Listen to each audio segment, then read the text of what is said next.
ലോകം തിരിയാത്ത ഏതോ ചെറുക്കൻ്റെ കൂടെ മകൾ ഇറങ്ങിപ്പോയി. പോലീസിൽ പരാതി കൊടുത്തെങ്കിലും കാര്യമുണ്ടായില്ല. അമ്മയോടൊപ്പം വരില്ലെന്ന് തന്നെ അവൾ പറഞ്ഞു. ഒരിറ്റ് കണ്ണീര് ചുരത്താതെ ഞാൻ പിൻവാങ്ങി. ഓട്ടോയിൽ നിന്നിറങ്ങി വീടിൻ്റെ കതക് തുറക്കുന്നത് വരെ വിങ്ങിയിരുന്നില്ല.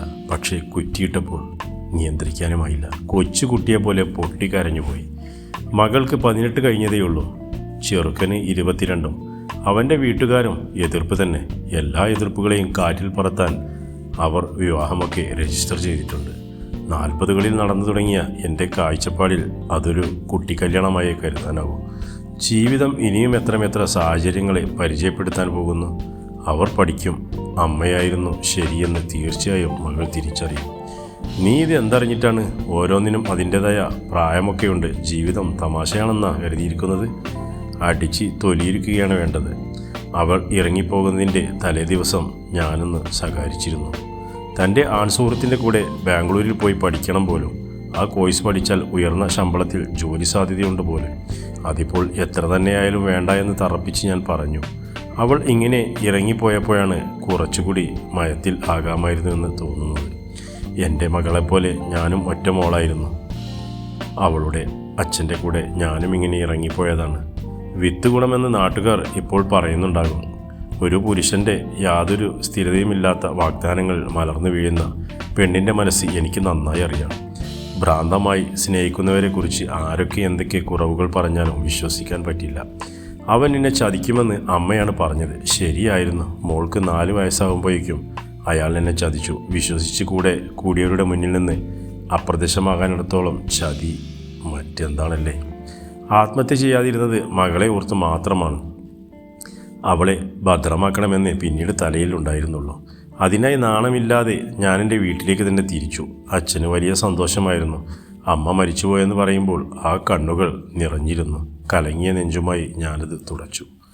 അച്ഛൻ ഉണ്ടാക്കിയ വീടാണ്. ഓടുകളൊക്കെ ഇളകുന്നുണ്ട്. ആദ്യ ശ്രമം അതൊക്കെ നന്നാക്കാനൊരു ജോലി കണ്ടെത്തുകയായിരുന്നു. വൈകാതെ ഞാനൊരു ഇൻഷുറൻസ് കമ്പനിയിൽ ജോലി ചെയ്തു. അച്ഛൻ ഉള്ളതുകൊണ്ട് മകളുടെ കാര്യത്തിൽ വലിയ വിശ്വാസമായിരുന്നു. വർഷങ്ങൾക്കുള്ളിൽ നാട്ടിൽ തന്നെ കുറച്ച് മണ്ണ് വാങ്ങാൻ പാകം ജോലിയിൽ നിന്ന് ഞാൻ ഉയർന്നു. അത് കാണാനുള്ള ഭാഗ്യം അച്ഛനുണ്ടായിരുന്നില്ല.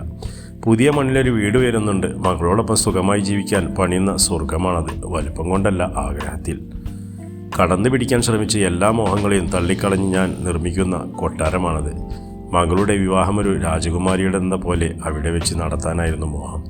എല്ലാം മാഞ്ഞുപോയി. എന്നെക്കുറിച്ചുള്ള നാട്ടുകാരുടെ അഭിപ്രായം മാറി വരുന്ന സമയമാണ് മകളുടെ ഈ ഒരു പോക്ക്. മാഡം, പണിയൊക്കെ ഒരുവിധം കഴിഞ്ഞിട്ടുണ്ട്. തീയതി തീരുമാനിച്ചാൽ നമുക്ക് താക്കോൽ കൈമാറ്റം. അതൊരു ചടങ്ങായി വേണമെങ്കിൽ അങ്ങനെ. മാസങ്ങൾ കഴിഞ്ഞപ്പോൾ എഞ്ചിനീയർ ഫോണിൽ പറഞ്ഞതാണ്. പറയാമെന്ന് മാത്രം ഞാൻ പറഞ്ഞു. അങ്ങോട്ടേക്ക് പോകണമെന്നേ തോന്നുന്നില്ല. മകളായിരുന്നു എല്ലാം. ഇപ്പോഴത്തെ കുട്ടികൾക്ക് എന്താണ് സംഭവിച്ചത്? എല്ലാത്തിനും എന്തിനാണ് ഇത്രയും ധൃതി? മനസ്സിലാകുന്നതേയില്ല. പ്രായമാണ് പ്രശ്നം. കൗമാരത്തിൽ പിടിച്ചു കയറുന്ന ഉന്മാദമെല്ലാം മനുഷ്യരെ യൗവനത്തിൽ കുലുക്കിയിടാറാണ് പതിവ്. പിന്നീടുള്ള ജീവിതം എങ്ങനെയെങ്കിലും ഭദ്രമാക്കണമെന്ന ഒറ്റ ചിന്തയിലായിരിക്കും. അങ്ങനെ ചലിച്ചിരുന്ന ഒരാൾ തന്നെ ആയിരുന്നല്ലോ ഞാനും. എന്നിട്ടെന്ത് സംഭവിച്ചു? മകളുമായി വന്ന് കയറിയ കാലം തൊട്ടേ മറ്റൊരു വിവാഹത്തെക്കുറിച്ച് ആലോചിക്കാൻ അച്ഛൻ പറയുമായിരുന്നു. ഇനിയൊരു ഭാഗ്യപരീക്ഷണത്തിനില്ല എന്ന ഭാവത്തിൽ അതെല്ലാം തള്ളിക്കളഞ്ഞു. മകളുണ്ടല്ലോ, അവളുടെ ഭാവിയുണ്ടല്ലോ. പക്ഷേ അവിടെയും തോറ്റു. മകൾ തോൽപ്പിച്ചു കളഞ്ഞു. മാഡം, 6 വർഷം കഴിഞ്ഞിരിക്കുന്നു. പണം മുഴുവൻ സെറ്റിൽ ചെയ്തതല്ലേ. താക്കോൽ കൈമാറാൻ ഫൈനൽ വർക്കുകൾ മാത്രമേ ഉള്ളൂ. പേഴ്സണൽ റിക്വസ്റ്റിൻ്റെ പുറത്താണ് ഹാൻഡ് ഓവർ ചെയ്യാൻ ഇത്രയും കാലം. ഒരു നാൾ ഫോണിൽ വിളിച്ച് എഞ്ചിനീയർ പറഞ്ഞതാണ്. ഞാൻ വെറുതെ മൂളി നിന്നു. പ്രോപ്പർട്ടി കൊടുക്കാൻ താല്പര്യമുണ്ടോ എന്ന് ചോദിച്ചതിനും മൂളി. കേൾക്കേണ്ട താമസം എല്ലാം എഞ്ചിനീയർ ഏറ്റു. അല്ലാതെ ഞാനെന്ത് കാട്ടാൻ? മകളുമായി കൂടാൻ നിർമ്മിച്ച കൂട്ടിലേക്ക് അവളില്ലാതെ എങ്ങനെയാണ് പ്രവേശിക്കുക? ഇവിടെയാണെങ്കിൽ അച്ഛനെങ്കിലും കൂടെ ഉള്ളതുപോലെ. കാലം ഒച്ചിനെ പോലെയാണ് എഴുന്നത്. കടന്നു പോകുന്ന ഒരു നാളിന് പോലും വർഷങ്ങളുടെ നീളം. ഒന്ന് വിളിക്കണമെന്ന് പോലും തോന്നുന്നില്ലല്ലോ മോളെ എന്ന ഉള്ളിൻ്റെ ശബ്ദവും അത്രത്തോളം നീണ്ടിരിക്കുന്നു. മടുത്തുപോയ ജീവിതം ഒരിക്കൽ അവൾക്ക് വേണ്ടി നടന്നു തുടങ്ങിയതാണ്. വീണ്ടും നിന്നിരിക്കുന്നു. മറ്റൊരാളിൽ ലോകം നിർമ്മിച്ച് ജീവിക്കുന്ന മനുഷ്യർക്കെല്ലാം കുമിളകളുടെ ആയുസ് മാത്രമേ ഉള്ളൂവെന്ന് ജീവൻ അമർത്തി പഠിപ്പിക്കുകയാണ്. ഇനിയും എന്തൊക്കെ പഠിപ്പിക്കുമെന്ന് അറിയാനെങ്കിലും ജീവിക്കണമെന്ന് തോന്നി. മാഡം പുറപ്പെട്ടോ? അഡ്വാൻസ് തന്ന ആ പാർട്ടി എത്തിയിട്ടുണ്ട്. മാഡം വന്നാൽ മറ്റു കാര്യങ്ങൾ താക്കോൽ മാഡത്തിൽ നിന്ന് തന്നെ വാങ്ങണമെന്നാണ് അവർക്ക്. പുറപ്പെട്ടു എന്ന് ഞാൻ പറഞ്ഞു. കച്ചവടം നടന്നു എന്ന് കഴിഞ്ഞ മാസം എഞ്ചിനീയർ പറഞ്ഞതാണ്. ദമ്പതികളാണത്രേ. ആരായാലും എന്താണ്, എൻ്റെ കയ്യിൽ നിന്ന് തന്നെ താക്കോൽ വാങ്ങണമെന്ന് ആഗ്രഹിച്ചാൽ എന്താണ് ചെയ്യുക? മകളുമായി സന്തോഷത്തോടെ ജീവിക്കാൻ കൊതിച്ച കെട്ടിയ വീടാണ്. അത് വിട്ട് കളയുന്ന രംഗത്തിലേക്കാണ് കയറി ചെല്ലുന്ന ഓർക്കുമ്പോൾ കണ്ണുകൾ നിറയുന്നുണ്ട്. എത്തുമ്പോഴേക്കും കണ്ണീരൊക്കെ തുടച്ചു കളഞ്ഞ് അതീവ സന്തോഷത്തിലാണത് ഭാവത്തെ മുഖം ഉടുത്തിരുന്നു. വീട് മനോഹരമായി അലങ്കരിച്ചിട്ടുണ്ട്. 7ഓളം വർഷങ്ങൾ വെറുതെ കിടന്നതാണെന്ന് പറയുകയില്ല. മാഡം കക്ഷിയാണ് ആള്. എഞ്ചിനീയർ വീട് വാങ്ങിയ ആളെ പരിചയപ്പെടുത്തിയതാണ്. കാറിൽ നിന്നിറങ്ങുന്ന ആ മനുഷ്യനെ ഞാൻ നോക്കി. നമസ്കാരമെന്ന് പറയുകയും ചെയ്തു. മുഖശ്രീയുള്ളൊരു ചെറുപ്പക്കാരൻ. കൂടുതൽ ശ്രദ്ധിച്ചപ്പോൾ എവിടെയോ കണ്ടതുപോലെ. ആരാണെന്ന് തിരിച്ചറിയാൻ ആ യുവാവ് തന്നെ എന്നെ സഹായിച്ചു. പോലീസ് സ്റ്റേഷനിൽ വെച്ചിട്ട് കണ്ടിട്ടുണ്ടെന്ന് പോലും. നിങ്ങളുടെ മകളുടെ ഭർത്താവാണെന്ന് പോലും. വിശ്വസിക്കാൻ നന്നേ പ്രയാസമുള്ള ശബ്ദമായിരുന്നത്. വിശ്വസിച്ച് തീരുവെന്ന് പറയും പോലെ കാറിൽ നിന്ന് എൻ്റെ മകളും ഇറങ്ങി വന്നു. അവരുടെ കയ്യിൽ ഒരു കുഞ്ഞു മോള് കൂടി ഉണ്ടായിരുന്നു. ഞങ്ങൾ ബാംഗ്ലൂർ പഠിക്കാൻ തന്നെയാണ് പോയത്. ഇപ്പോൾ ജോലി ചെയ്യുന്നതും ഒരുമിച്ച്. ന്യൂസിലാൻഡിലെ ഒരു ഡിസൈൻ കമ്പനിയിലാണ്. അമ്മയ്ക്ക് എന്നോട് ദേഷ്യമൊന്നും ആണെന്ന് തോന്നി. വന്ന് കാണാൻ നേരമായില്ലെന്ന് തോന്നി. വരാൻ നിൽക്കുമ്പോഴാണ് വീട് വിൽക്കാൻ പോവുകയാണെന്ന് അറിഞ്ഞത്. അങ്ങനെ എന്തൊക്കെയോ മകൾ പറയുന്നുണ്ടായിരുന്നു. പലതും ഞാൻ കേൾക്കുന്നുണ്ടായിരുന്നില്ല.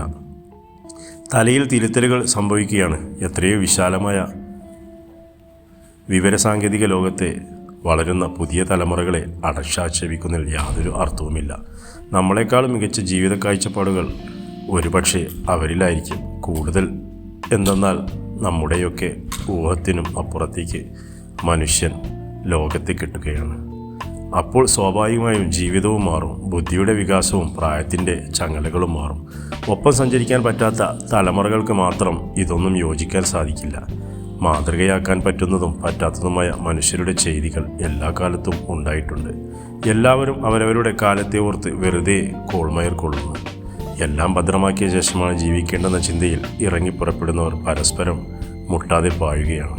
ഈ കാലത്ത് ഇതെല്ലാം ഒരുമിച്ച് പങ്കിട്ടും കൊണ്ട് ചെയ്യാമെന്ന് പറയുന്ന ഇണയെ കിട്ടുകയെന്നത് നിസ്സാരമായ കാര്യമല്ല.